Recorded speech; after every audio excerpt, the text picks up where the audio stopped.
Bourgueil, son clocher, sa maison des vins et ses dégustations. Lorsqu'Antoine Gerbel déguste, le rituel est toujours le même, un silence monacal et des flacons en pagaille. À 48 ans, l'éditorialiste de la Revue des vins de France est une véritable machine à détecter les arômes, les parfums, les qualités et les moindres défauts d'une cuvée.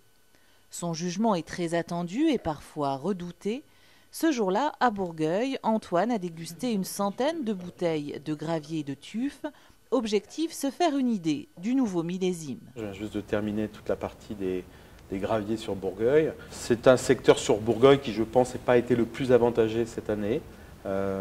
J'entame les tufs et je pense qu'on va être déjà un peu plus dans le haut de gamme de l'appellation. Mais Bourgueil, c'est ça, c'est-à-dire que c'est deux grandes familles et c'est même plusieurs familles à l'intérieur de ces familles. Et comme c'est un millésime hétérogène, dans l'ensemble des rouges de Loire, ce qu'on va trouver de très bon sûrement, c'est des vins, encore une fois, qui dépassent le millésime. Dégustateur, c'est un véritable métier avant d'être une passion. Quand certains s'épuisent après une dizaine de verres, Antoine Gerbel peut déguster plus de 1000 vins en quelques jours.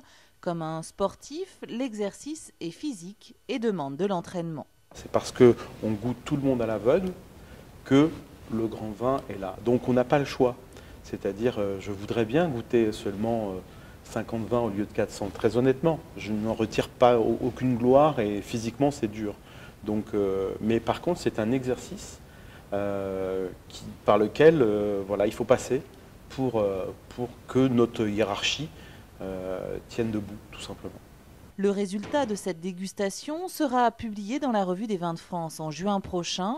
Et d'ici l'été, le journaliste reviendra à Bourgueil pour y découvrir les rosés.